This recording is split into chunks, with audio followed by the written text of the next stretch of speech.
Okay, I'm gonna stop my sharing a minute and we'll get started. So let's see, are we all here? Everybody's ready? Good stuff. Hello everybody, my name is Brian. I'm Brian Cullen. I work at Nagoya Institute of Technology. And today I'm talking about materials and in particular textbooks, because that's the area that I'm interested in. But everything that I'm saying today is also relevant for any kind of materials that you produce. I've always been fascinated by the use by learning materials in the classroom. It's even when I was in high school, you know, I'd look at my textbooks and I'd try to figure out, well, how are these working? What is the teacher doing with these? And over the last 25 years, I've been involved in about 30 different textbook projects as an author, as an editor, as a designer layout. I've done the audio, I've done the sound recording for the audio for the books, and I've also been a publisher. I've also written a lot of articles and delivered presentations on materials development to a lot of places. I'll show you my website later on, and most of the papers that I've written are available there.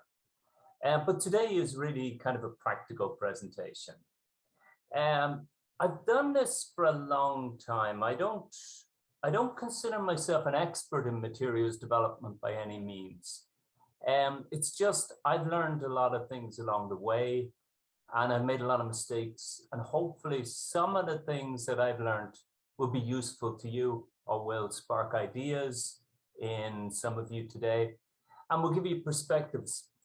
For every project I've been involved in, I've had to develop new skills in computing, new skills in communication, new skills in learning different content. Developing materials is a lot of work. I have spent countless hours on it over the years. And you might not make any money. You might not be looking to make any money. I made a little money, but you will learn and grow. I promise you that. And by developing materials, you create materials that will make you a better teacher, and it will also help your students to learn and grow. And that is an important thing. Creating materials is rewarding in many ways. Now, it's a balance between theory and practice. My focus is generally on the practical side. It's a messy business. Materials development is not a simple theoretical matter. It's a very messy business. So today I'll be talking about some relevant theory, how to use your existing skills, some possibilities for publishing or self-publishing, networking in this industry, piloting materials, and developing your own niche using a materials development framework. Lots of different things. I'm going to share a paper in a minute. The paper basically includes everything that I'm saying. In fact, I'll share my screen a minute. That's our title, Balancing Theory and Practice in Developing Your Materials. So I work at Nagoya Institute of Technology. I also run a small publishing company at Paws International, which apparently has no bracket at the end of it. When you've been involved in textbooks for a long time, you start noticing every little mistake. You can never read a book properly again. So let's go on to the next slide here. A few things to remember, and this is mainly for me. The first thing is a paper. I'm going to share the paper for this chat, or the paper for this article in the chat. Just give me 1 minute to find the chat.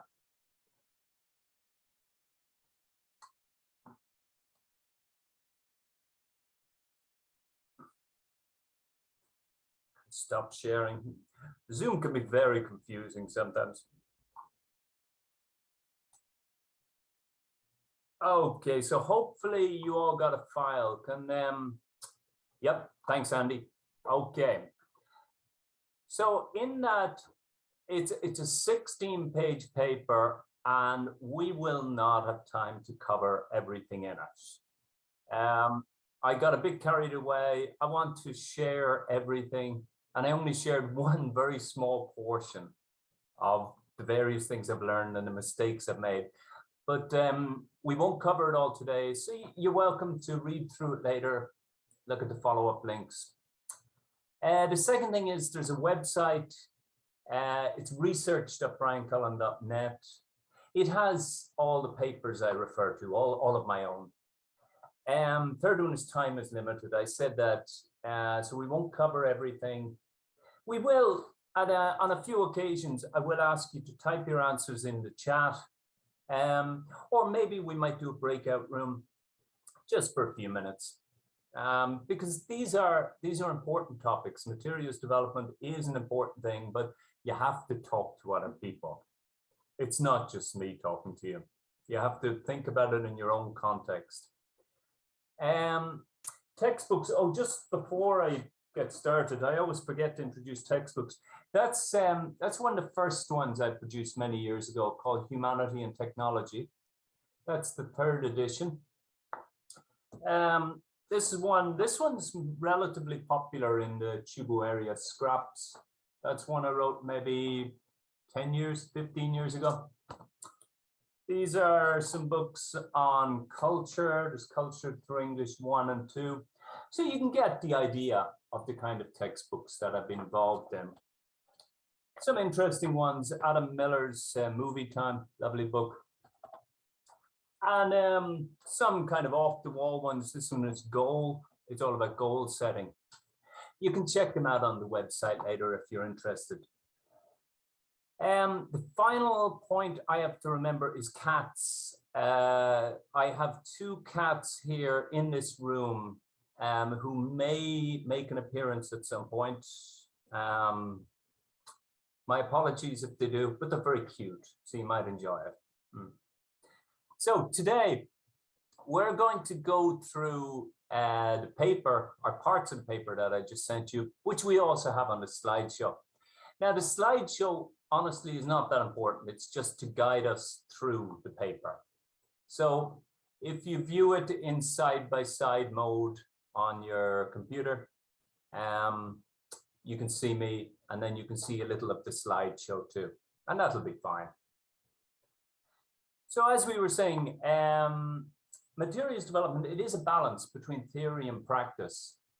And a lot of what we do is trying to get that balance right. Make sure we're bringing in enough learning theory, make sure we're recognizing a proper methodology, while also actually getting in there into the trenches and satisfying the needs of our learners in the classroom.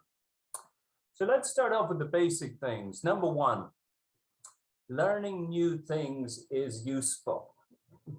Now, I hope this is pretty obvious, because we are all teachers after all, and that's kind of our job, to help people learn new things. This is not about our students. This is about us as teachers and as materials developers. We have to keep learning new things. It really is surprising how often we get caught in a rut and we don't even realize it. I started doing materials development when I was in working in a high school. I'm not sure if Yoshi is here now, Yoshi Sato, but Yoshi Sato happened to be doing his research in the same high school that I was working in. This is a long time ago. And I was working there teaching oral communication. I had come to Japan as an engineer. I wasn't trained as a teacher, and I had very little teaching experience. I knew nothing. So when my colleague, Peter, suggested we use this book side by side, I thought it was absolutely amazing. You see, with this one book side by side, I went from zero. By learning something new, I went from zero to hero, and I was able to suddenly teach. Now, side by side is a very simple book. It's basically pattern practice. Where is Mr. Brown? He is in the living room. What is he doing? He's watching television. It's a very colorful, beautifully presented book that was very popular, is based on the audiolingo method, which is a bit outdated. And most of you probably know that the audiolingo method was based on behaviorism. And so behaviorism is suggesting basically that we can train people through reinforcement, stimulus and response. We get them to repeat the same thing again and again, and then eventually they'll learn it. And the same ideas were applied to language. Now, it's in the book, you know, I was amazed by it. Both students were looking at the same pictures. They're looking at the same prompts. There's absolutely no element of surprise. There's nothing authentic about it except the need to just finish the activity and get on to the next activity. Today, we look at this and we think it's primitive. And of course, it is primitive. And yet, it works. At one level, it works really, really well. It puts words into students' mouths. Those students were talking for the entire class, every class. Rote learning and pattern practice, they're very important in any kind of learning. And honestly, I don't think we emphasize them enough in today's classrooms. I'm all into student autonomy, student creativity. I'm all into CLIL, into engaging students. And yet I know as a musician or for anything that I've learned in my life, we have to practice patterns. I'm learning piano again. Every morning I get up and practice my scales on piano. It's fundamental. And yet to a large degree, we've thrown it out of our materials. So at the time, that was something new that I learned that really changed my outlook. Now, of course, it's very old, but it's still useful. The problem was, of course, if a hammer is your only tool, and pattern practice is a hammer, if a hammer is your only tool, then everything begins to look like a nail. So I did rote learning and pattern practice for every class. And not very surprisingly, my students got very bored. And my classes were perfectly managed, beautiful examples of behaviorism in action, but they were awful. You know, and students did not learn to communicate. It's an important element. Clearly, it's not sufficient. We need to learn multiple methodologies. We need to keep learning new things. But you know, by my third year of working in that high school, I thought I had figured out this language teaching lark. You know, I was so happy. I was going to get married. I was getting paid good money. I was enjoying myself playing guitar around the bars. And then suddenly I found out that my contract was going to end. I hadn't realized that. And things were a bit fuzzier back then about employment situations. So I called up my friend Aaron for advice. And Aaron was like my Google. Because we had Alta Vista then. It wasn't called Google yet. And Alta Vista really wasn't all that smart. It really didn't know very much. So I called up Erin, and she said to me, oh, if you're looking for a job, you should do a master's. And she was working at a university, which felt very highbrow to me. So as a result, I talked to her, and we actually both signed up on the same master's. It was an online master's. This is back in the 1990s. Now, online in the 1990s essentially meant that you got an email from your supervisor maybe every 3 or 4 weeks. Most of them hadn't figured out email yet. Instead, we get these huge binders every week, or not every week, every month, and they'd arrive way late because they were getting caught up in the postal service. Online learning has changed a lot since the 1990s. And we do need to keep that in mind too, because our students in 20 years' time, they're not going to be learning in the same classrooms that we're learning in. They're going to be learning with all the technology that's coming out now, with virtual reality, with augmented reality. I mean, and that's the way everything is going. Education will go that way too.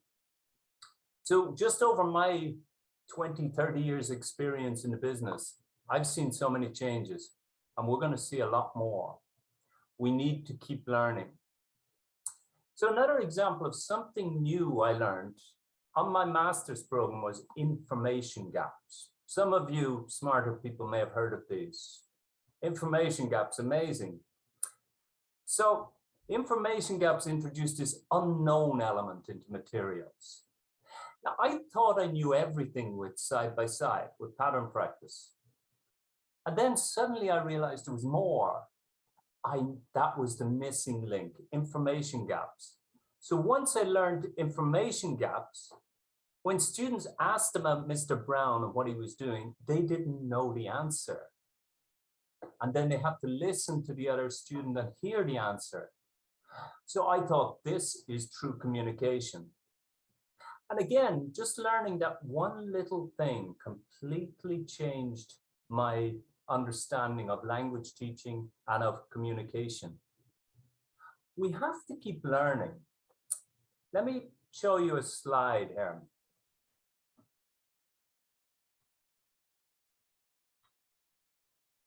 Here we have a model. This one is from Noel Birch in the 1970s. So we start off at number one, at the unconscious unknowing. We don't know something, and we don't know that we don't know it. So we think we know everything. In number one, I didn't know about information gaps. And then in number two, I reached conscious unknowing. I reached a point where, I've heard about these things called information gaps. I don't really know what they are. And then in number three, I went to consciously knowing about it, where I'm able to use them, but I have to think about them very carefully. And then finally get to unconscious knowing, where you can do information gaps in your sleep. You can do them backwards and forwards and whatever way you like. You're just able to do them because they become a part of your repertoire. And that's what we want as materials developers. We want to keep adding tools to our repertoire and move them into this unconscious knowing stage. Practical tools. Every new little thing that we learn can give us fresh perspectives. I'm going to ask you to type something in the chat in a minute, but I'll give you one more quick example. When I was about 15 years old, I started learning guitar, and after 3 weeks, I knew it all. I knew 3 chords and the truth, and that's all you need. It's really taken me 30 years, almost 40 years, to realize how little I know. We all know so little. We get caught in ruts. So let's have a look at the question, and then we have it here. Learn something new. What is something that you have learned that radically changed your teaching or materials development? It could be something from your master's program. It could be something from some other area of your life. So please type your answers into the chat. Let's take about a minute.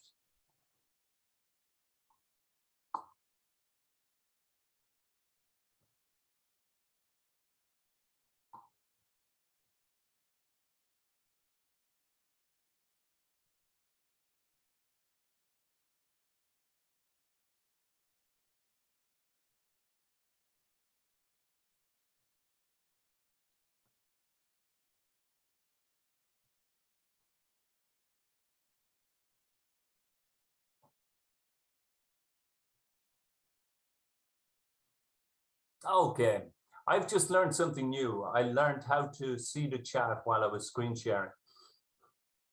So we have some examples here. Classroom management. I mean, that's a huge topic. It could mean anything. Deleuze's philosophy, the difference between skill and knowledge acquisition, Japanese teacher training and program in Australia. Again, it's a huge thing. I mean, that's a whole training Try and think of specific things that really changed how you think about it. That's a nice example from Niall. Students can be trusted with their own learning.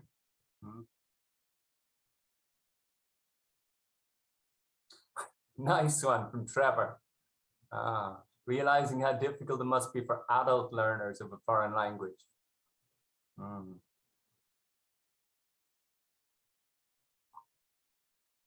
Okay, let's go on. Let's go on to number 2, theory. Learning a lot of theory may be useful. It may not be useful for your teaching and materials.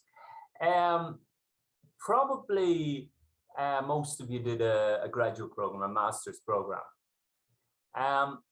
So I did mine in the 1990s, and since then they've really proliferated, and I'm sure they've improved a lot. Ours is pretty basic. In our program, we learned things like methodology, discourse analysis, functional grammar, research design, lexical studies, materials development.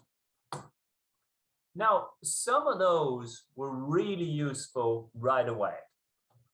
Methodology, for example, it taught me about information gaps and different approaches to teaching, listening, speaking, reading, writing.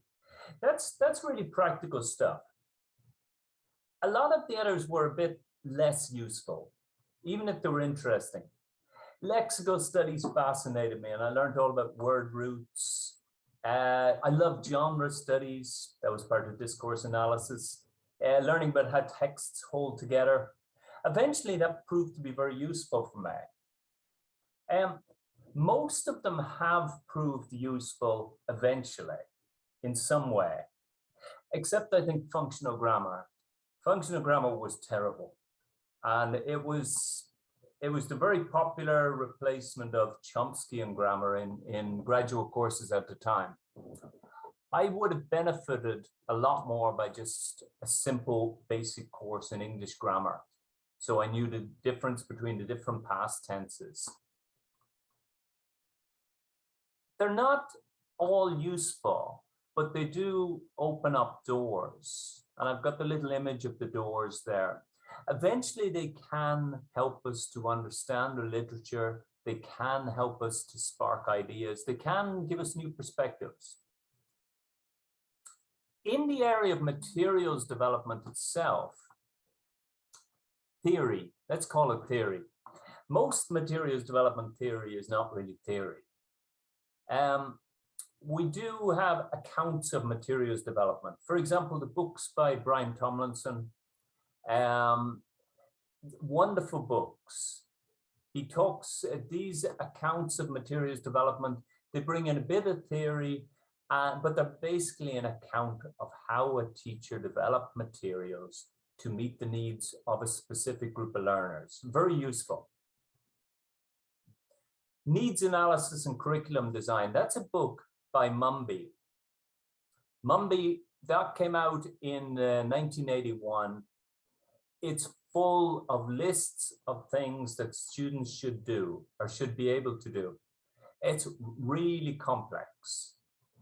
Honestly, it was way too complex for what I needed. My students need to engage in international projects at some point. But in the short run, they very much need to practice their tenses and some basic conversation strategies that can help them to break out of this bubble of self-consciousness and actually use the language. There are lots of great books, and I've listed a few in the paper version of this. But what we need to do always is to look to the theory to get us out of the rut. Look to the theory for the ideas, and also recognize that the answers are not there. The answers are back in our own classrooms, in the trenches. We need to go back there, listen to our learners, look at what they really need. What do they need? What can they do? And what will keep them motivated for 90 minutes? This is a practical business. The third kind of interesting research in materials development is people creating models of how materials are created. Now, you can look at this in more detail later. This is a model by Jolly and Belito. We start off with an identification of a need for materials. We explore that need. In step 3, we create a context, etc. We eventually create, use the materials. Finally, we evaluate the materials. As they've shown, it's not a linear process. We have these arrows going back to different stages.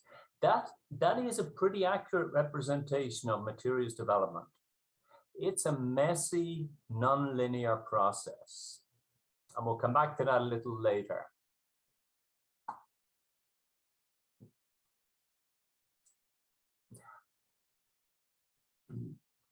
Well, that question is kind of similar to the previous one. Maybe we'll skip that for now. We'll just move on. So, number 3, you already have skills or knowledge that can be useful. When you're designing materials, it's pretty obvious, but what you know already is something that you can bring into your materials. I was teaching kids when I came to Japan. I was working as an engineer for a few years, and then I switched. I was working in a small kids' school. I knew nothing about children. I still know very little about children. I had no nephews or nieces, and I had zero idea what to do. Eventually, somebody suggested to me, you should play some songs. So I played a few songs, and suddenly the kids were interested. They were singing along. And then I started writing little songs for the kids to sing. And eventually, you know, I produced a whole series of songs for Oxford University Press, the Potato Pals series. They're a hell of a lot of fun. If you get a chance, you can listen to it all on YouTube. It's a good friend song, lovely song. Another example of what I already knew that I could use was, I knew quite a lot about Ireland because I'm from Ireland. So I knew a lot, I was interested in it. So I started teaching a culture course, and next thing I had developed materials, which I eventually turned into a textbook. What we already know is so important. So you want to think about what you already know and what you can do.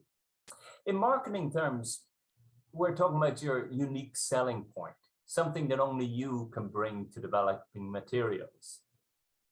So our question this time is, no, that is the wrong question. Let me just change that question. My apologies for that.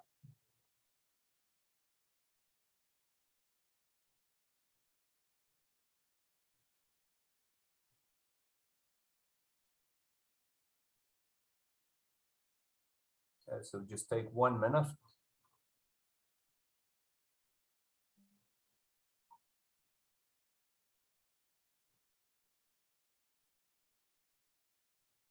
Okay, here we go.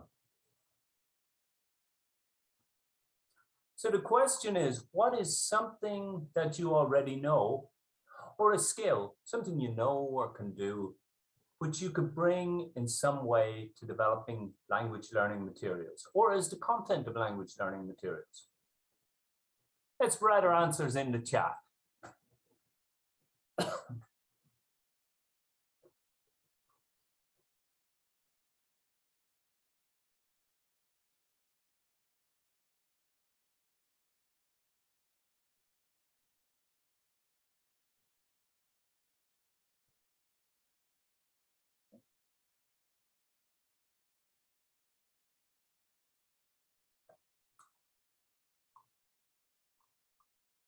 Nice. We have the example of film. Yeah. Earlier on, we saw Adam Miller's book, which is Movie Time. It's all based on his knowledge of film. Somebody else mentioned history. We just put out a book called Journey to America Today by Eric Gondry, and that's based on American history. Music, I know lots of people have created whole courses on music history. Prosody, cool. Yeah, prosody, I mean, unless it's a very advanced class, you're going to have to apply it in some kind of practical way, but definitely it's very useful. Manga, anime, that's very easy to translate. Watch out for copyright issues. Okay, lovely examples. How many materials developers do you need to change a light bulb? When I started working at my current school, I was working on the book, or on the manuscript that eventually turned into Humanity and Technology. I was working in a committee, and it was horrific. I don't know if you've ever tried to create materials in a committee. Somebody described to me many years ago that the IQ of a group is equal to the IQ of the lowest member divided by the number of people in the group. And there's a grain of truth in it, especially in committees where people are not all motivated and they're not qualified in many cases, and they're not interested. Personally, I think a group of maybe 2 or 3 is probably good. But for months and months, we sat around and had long discussions. It must have been 6 months of meetings every week for 3 hours at a time. Long meetings in Japanese about concepts and directions and learning theories. And absolutely nothing was achieved. And out of frustration to have something concrete to focus on in the meetings, I went off to my office for a few days. I churned out a bunch of activities related to topics that had come up in the sessions. And I showed it to them. I showed them a few sample units. And pretty much immediately, a few of the committee members said to me, "Do you want to write it all?" And I said, definitely. I would far prefer to spend 1,000 hours doing this than another 100 hours in this committee. I didn't say that out loud. But you have to find your own working style. Are you able to work in a group creating materials? Do you prefer working alone? Everybody's different. Let me put up the next question.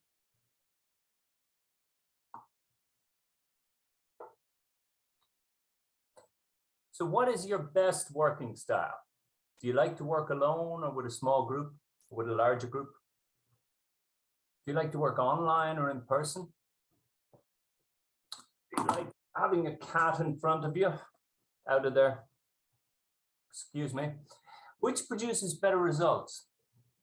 And importantly, if you work in a group, how are decisions made?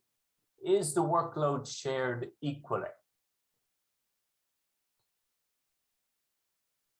That's a lot of questions.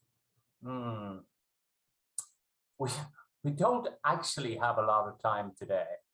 We have to finish at, what time do we finish at, Jared? 5:05, I believe. 5:05. I'd just like you to think about that one later. It's a very important thing. I know a lot of people like the idea of working in a group to create textbooks. Consider the reality of it. And let's also talk about the elephant in the room.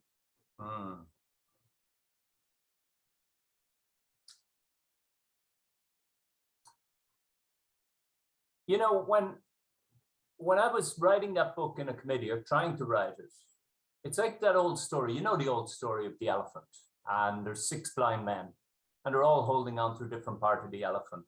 One of them is holding the tail, so he says the elephant is like a snake. And one is holding the trunk. Sorry, the trunk is like a snake. Anyway, you know the story. They're basically not listening to each other. And nobody was there to put all their descriptions together.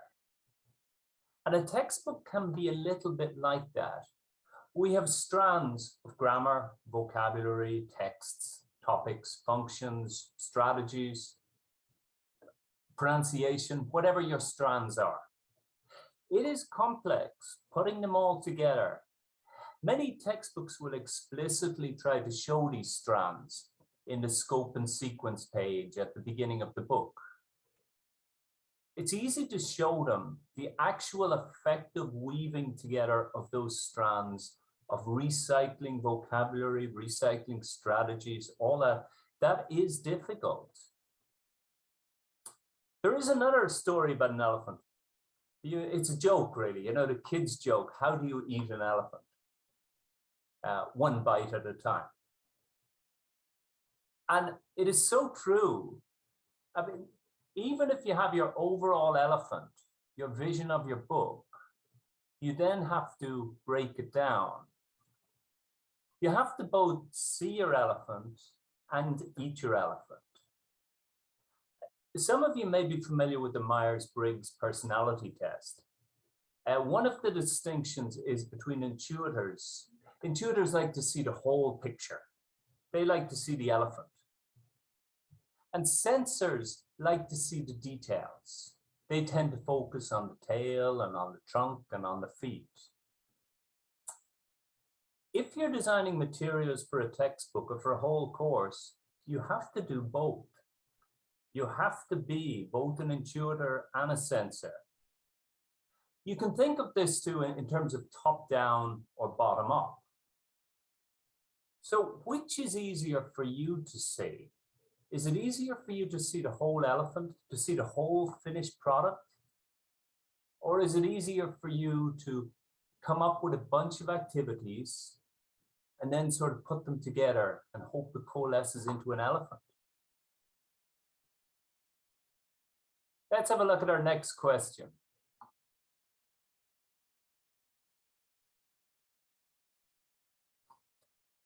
This is another long one, so we're not going to spend much time on it. Imagine you're developing a textbook or materials for a whole course, a semester. Which is more natural for you to see the whole elephant, intuitor, top down, or to see the smaller parts, sensor, bottom up? And what are the different strands? What are the parts of the elephant? Grammar, vocabulary, functions, etc. that will eventually combine to look like an elephant. What does the whole thing look like? Whether it's a textbook or materials for a course, can you describe the table of contents? How will they be woven together? How will you recycle activities, vocabulary? How will you assess it?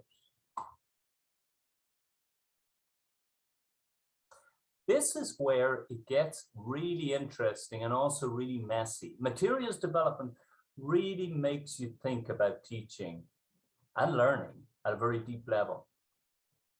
It's complex. Let's just do maybe one or two more points quickly, and then the rest you can look at in the paper. Different worlds. When many years ago, I was teaching at Nanzan University, and I was teaching at Nagoya Institute of Technology. Now you probably know Nanzan is a very liberal arts school, and Nagoya Institute of Technology is an engineering school. And I was using the same activities, same textbook. And I thought, well, the students are about the same level, so it'll be great. It was awful. These students lived in different worlds. At Nanzan, the students loved activities like reflections. Reflections is you write about what did you learn today. Now, they would write pages for this. At Nagoya Institute of Technology, I would give the same activity and students would say, I read page 17. And I thought, that's exactly right. Yeah, I'm an engineer myself. So I could really understand that. They're in different worlds and we need to take account of that. The textbook or the materials, they're just launching points into the learning process. And different students will respond to different activity types. So we need to be familiar with lots of different activity types in case the activity just flops. We need to consider things like multiple intelligence theory. Consider that people do actually learn in different ways. In Japan, we so often think that students are homogenous, that it's just one group, because they're less inclined to express their opinions and their differences. But the reality is that people are very different. There's huge differences. So where possible, we should design our materials to accommodate differences, to allow for choices, to allow multiple learning paths through it, to allow a reading to be used in different ways. Choices are good.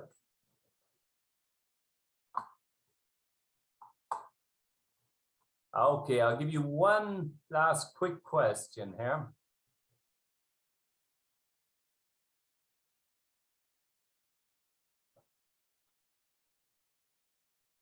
And we'll just do this in your heads. Think of two groups of students that you have taught, or two students within the same class. What were the differences between them? What kind of activities would have suited each student? And a little extra question, how many different language learning activities can you list? I think that question could take us all day. Okay, what I'm going to do, I have about 2 minutes, I think. I'm just going to skim through the other points. Reasons to do materials development. There are lots of good reasons to do materials development. I got into it because I hate photocopying and I don't want to sit on committees writing textbooks. You will have your own reasons. Some people might try and do it to make money. I have a great story. A friend of mine told me about Jack Richards. He was at graduate school with Jack Richards. He was reading an article from the paper and said, this guy in China sold 1 million books. And Jack Richards said, I'm going to do that. And he did. So the next one is the power of deadlines. Deadlines, honestly, they're your friend. I'm not going to go through this because I have a deadline in about 1 minute. But deadlines are powerful. Use them. Read the paper. Making interesting stuff interesting. You have all this interesting stuff that you think is really fascinating. History, prosody, whatever. You have to make it interesting for students. Think of activities that will engage them. You can read about that. Oh, the way we efforts. Oh, man. We could talk all day about that. Planes need a pilot, so do textbooks and materials. They will never be right the first time. Whether you're creating materials for your class or for a textbook, they can always be better. You should create a pilot, try them out for a few months, then change them, improve them. Don't forget all the additional parts. If the materials are just for you, that's fine. You can read the listening parts out aloud yourself. You can put online materials up easily.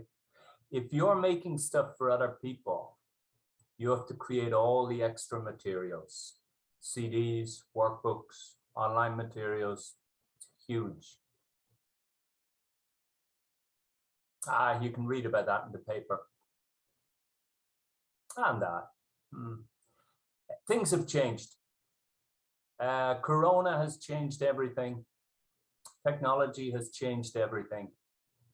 We need to keep learning so that we can change. In 20 years' time, it's not going to be the same. We have to keep learning. You can read lots more in the paper. Keep connecting with people. You can connect. There's a group in JALT called the Material Writers SIG. There's the Matsuda group. There's a group within TOEFL. If you really want to improve as a materials developer, connect to people. It doesn't work to do it on your own. We don't live in a vacuum. You need feedback. There's some tips on getting published. Oops. You can self-publish. Getting published is so easy now. You just press publish on Google Docs. Easy. Stick a video on YouTube. If you want to get published with a local publisher, you can talk to me. I'm always happy to give feedback. I'm always happy to talk about materials. If you want to publish with a large publisher, it's good. Be ready to compromise. Okay. I think we pushed our time to the limit and a minute beyond. I'm going to share the paper in the chat again, just in case anybody came in late. And if anybody has questions or suggestions or can help me to learn new things, because I always want to learn new things, then please let me know. My email is in the paper. And if anybody wants to talk about materials or textbooks, I'm always happy to talk about them. It's one of my obsessions. Thanks to everybody for hanging out today.